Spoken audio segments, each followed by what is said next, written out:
बोलो जयकारा, बोल मेरे श्री गुरु महाराज की जय। सतगुर के दरबार में कमी कछु की नाही, बंदा मौज नवाजही चूक चाकरी माय। तो प्रेमियों, महापुरुष कृपा करते हैं कि मालिक के दरबार में सच में किसी बात की कमी नहीं है। इंसान के अपने अंदर कमी होती है। भगवान के दरबार में तो बहुत कुछ है। बहुत कुछ अगर हम पाना चाहें तो क्या नहीं मिल सकता। प्रभु के दरबार में अगर हम लग जाते हैं, उसके दीदार को पाना चाहें, उनके प्यार को पाना चाहें तो बहुत कुछ मिल सकता है प्रेमियों। लेकिन होनी चाहिए सच्चाई, भोला भाव होना चाहिए। तो मालिक भी रीझ जाते हैं भोले भाव से। जैसे एक बात है, एक रामपाल नाम का व्यक्ति है प्रेमियों। भगवान का प्रेमी है, मंदिर भी जाता है, भजन भी करता है, ध्यान भी करता है। तो लेकिन उसकी शादी नहीं हुई और ना वो काम करता था कोई, शादी नहीं हुई थी। किसी ने पूछा भी शादी क्यों नहीं करता? तो कहने लगा शादी उससे करूँगा, उस कन्या से करूँगा जो भगवान को से प्यार करती हो, भगवान का भजन करती हो, भगवान का ध्यान कर भगवान को मानने वाली हो। बड़े लोग हैरान थे। आखिरकार एक दिन एक रिश्तेदार चल के आया, कहने लगे कि एक कन्या है, आप उनसे बात करके देख लो। उसकी ये शर्त है कि मैं उसके साथ शादी करूँगी, जो हर रोज़ 1000 महात्माओं को, संतों को भोजन प्रसादी कराएगा। कहते ये बात है, ठीक है तो फिर ठीक है, अब तो फिर उनसे बात कर लो, बिना मुहूर्त के शादी कर दो। आज ही बात करो और शादी करवा दो। ठीक है, बात बन गई। लोगों ने कहा एक बार आप बात कर लो। तो कन्या से बात हुई, कहने लगे कि बोलो? कहते मेरी सिर्फ़ एक शर्त है कि हर रोज़ 1000 महात्माओं को भोजन प्रसादी कराओगे, तो मैं आपसे शादी कर लेती हूँ। कहते ठीक है, अभी करो, ये मुझे मंज़ूर है, क्योंकि है तो भगवान की तरफ लगी हुई, संत से भी है ना, तो मैं भी प्रभु को मानता हूँ, ये भी प्रभु को मानते हैं, तो संतों की सेवा करने वाली है। ठीक है, शादी हो गई। जिस दिन से शादी हुई, उसी दिन से 1000 संतों के लिए भोजन प्रसादी बनने लगी। अब प्रेमियों, काम तो कोई करता नहीं था, हर रोज़ इतना भोजन बनना।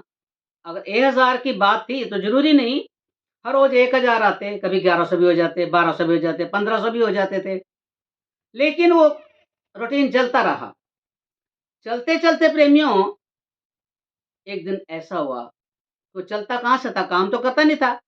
वो जो भोजन प्रसादी बनवाता था ना, उसके घर में बहुत पैसा था। पैसा कौन-सा? अपना पूर्वजों का पैसा, पुश्तैनी पैसा जिसको कहते हैं, वो था। अब वो उसमें से निकाल-निकाल कर के वो सेवा में लगाता रहा। लगाते-लगाते आखिरकार कहाँ तक, क्योंकि कमाई करेगा नहीं, और निकाल-निकाल के सेवा में लगाता रहा, तो वो पैसा एक दिन खत्म हो गया। खत्म हो गया, तो अब वो क्या करे कि सेवा रुकनी नहीं चाहिए। अपनी पत्नी से भी कुछ नहीं कह सकता, क्योंकि इसकी तो शर्त है ये, तो ज़िम्मेवारी तो मेरी है। अब होते-होते उसने क्या करा कि अब तो मेरा पैसा तो खत्म है, अब वो उसने लोगों से कर्ज़ा लेना शुरू कर दिया। जो धनवान लोग आस-पास थे, उनसे कर्ज़ा लेना शुरू कर दिया।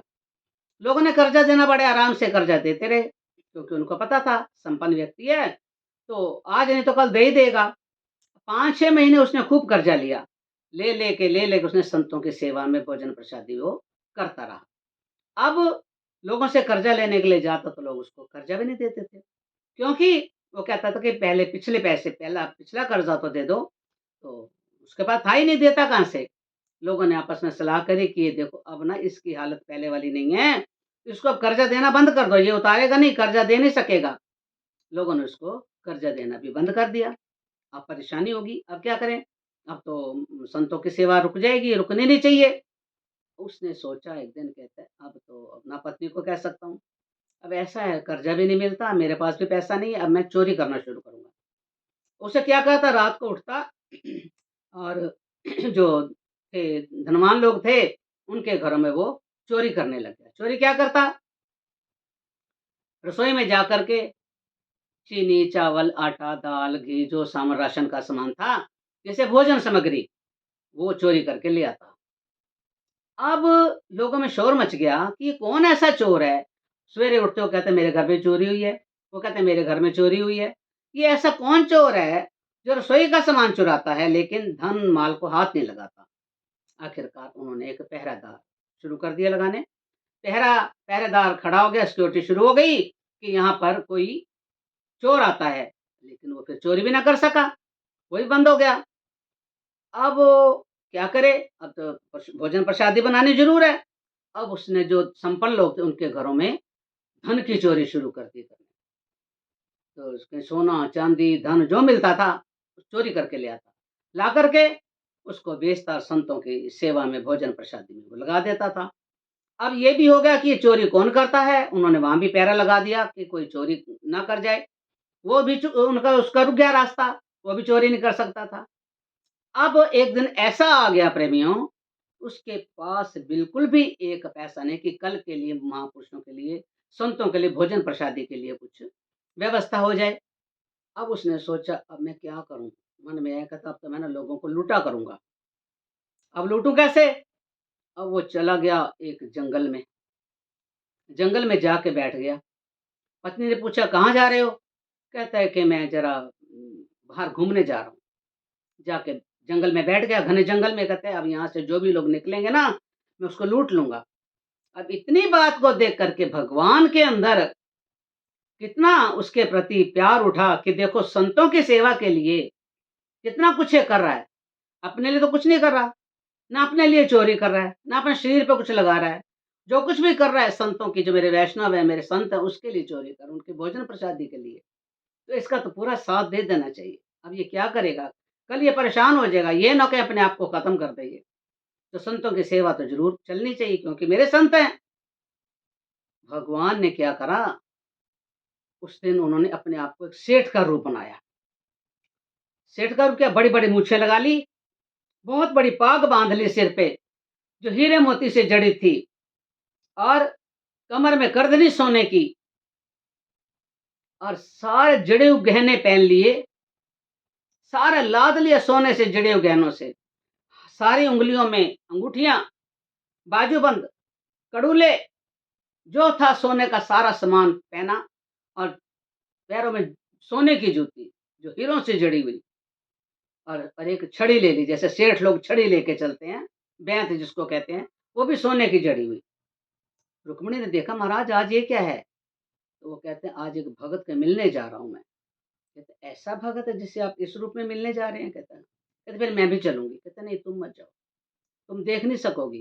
कहता नहीं अगर आप जा रहे हैं तो मैं भी चलूँगा। तो चलो फिर बनाओ रूप। तो रुक्मिणी ने भी एक सेठानी का रूप बना लिया। बहुत सुंदर चुंदरी, हीरे मोतियों से जड़ी साड़ी, चुनरी, मुकुट, तगड़ी और बहुत सारे गहने पहन लिए, अंगूठियाँ पहनी, सेठानी बहुत बड़ी सेठानी बन गई और हाथों में चूड़ियाँ, गजरे, कड़ूले, यानी पूरा अंग उनका सारा रिमझिम सोने से कर रहा था। चरणों में भी सोने के उन्होंने पहने, अपना जोड़ा पहना, दोनों सेठ-सेठानी बन करके घर से चले। चले जब वो चलते थे ना, तो जितना गहना था सारा छम, छम, छम की आवाज़ आती थी। तो वहाँ जब दोनों निकले, चले, जा रहे थे तो रास्ते में रोशनी सी हुई। रामपाल जो जंगल में बैठा था कि रोशनी सी हुई है, आवाज़ आई एक छम-छम की, या तो लगता है कोई ना कोई ज़रूर इधर से आ रहा है। अब वो थोड़ा झाड़ियों में छिप गया तो देखा जब वो सेठ और सेठानी भगवान आ रहे थे, भगवान जो सेठ सेठानी बने हुए आ रहे थे तो एकदम से झाड़ियों से बाहर आए, कहते वाह! आज तो ये ऐसा व्यक्ति मिला है कि अगर इसका सारा जो इसने सोना देखा कि लदा पड़ा है ये, अगर ये मेरे को मैं ले लेता हूँ, तो मुझे तो कई सालों एक क्या दसियों सालों तक भी इसकी मुझे कोई यानी परेशानी नहीं होगी। संतों की भोजन प्रसादी के लिए दसों साल निकल जाएँगे। इनको लूटूँगा। अब बाहर से निकला, झाड़ियों में से बाहर निकला और एक अंगोछा सा बिछा दिया और उनको रोक लिया आगे। रोका के कहाँ जा रहे हो?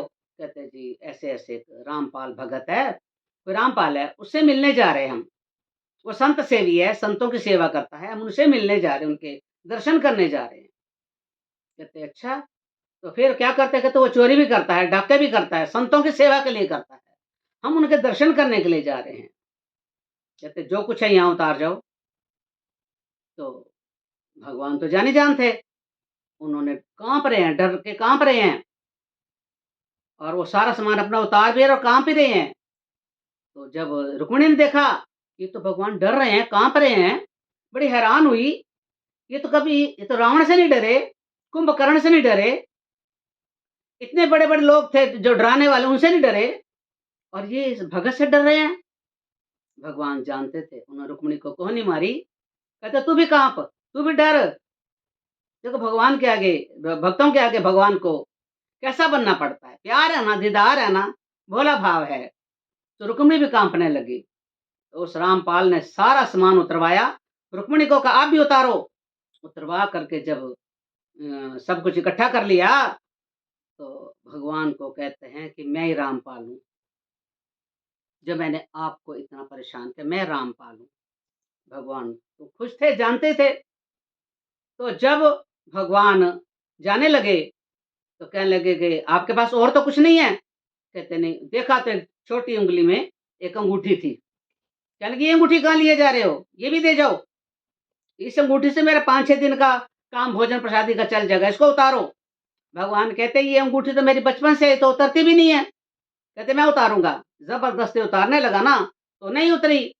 कहता नहीं तो मैं इसको उँगली को काट देता हूँ, उँगली को काट देता हूँ। तो जैसे वो उँगली को काटने के लिए उठा, उँगली को हाथ लगाया काटने के लिए, तो भगवान ने साक्षात उनको भगवान ने रुक्मिणी दर्शन दे दिए कि वाह रामपाल, तूने संतों की सेवा के लिए इतना कुछ किया, इतना अपने आप को मिटा दिया तूने, तो हम तेरे दर्शन करने के लिए आए थे।